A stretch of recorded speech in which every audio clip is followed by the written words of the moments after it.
కొణిదెల పవన్ కళ్యాణ్ అమ్మ కడుపున ఆఖరివాడిగా పుట్టిన అందరికీ మంచి చేయాలి, మేలు జరగాలి అనే విషయంలో ముందు వాడిలో ఉంటాడు. తన గురించి కంటే జనం గురించి ఎక్కువగా ఆలోచించే మనస్తత్వం నా తమ్ముడు కళ్యాణ్ బాబు.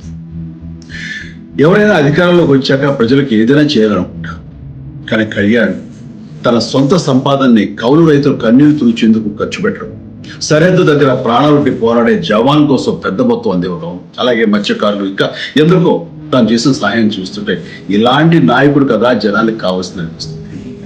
ఒక రకంగా చెప్పాలంటే సినిమాలోకి తను బలవంతంగా వచ్చాడు, రాజకీయాలు మాత్రం ఇష్టంతోనే వచ్చాడు. ఏ తల్లికైనా తన కొడుకు కష్టపడుతుంటే గుండె తరుక్కుపోతుంది, అలాగే ఏ అన్నకైనా తన తమ్ముడు అనవసరంగా మాటలు పడుతుంటే బాధ వేస్తుంది. అలా బాధపడుతున్న నా తల్లికి ఈ అన్నయ్య ఒక మాట చెప్పారు, నీ కొడుకు ఎంతో మంది తల్లుల కోసం వాళ్ళ బిడ్డల భవిష్యత్తు కోసం చేసే యుద్ధం అమ్మాయింది, మన బాధ కంటే అది ఎంతో గొప్పది అన్నారు. అన్యాయాన్ని ఎదిరించకుండా మౌనంగా ఉండే మంచివాడ వాళ్ళని ప్రజాస్వామ్యం మరింత నష్టం అని నమ్మి జనం కోసం జన సైనికుడు అయ్యాడు. తాను బలంగా నమ్మిన సిద్ధాంతం కోసం తన జీవితం రాజకీయాల్లోకి అంకితం చేసిన శక్తి సన్ పవన్ కళ్యాణ్. ప్రజల కోసం, రాష్ట్ర భవిష్యత్తు కోసం ఆ శక్తిని వినియోగించాలి అంటే చట్టసభలో అతని గొంతు మనం వినాలి. జనమే జయను నమ్మే జనసేనాని ఏమి చేయగలడో చూడాలంటే మీరు పిఠాపురం ప్రజలు కళ్యాణ్ని గెలిపించాలి.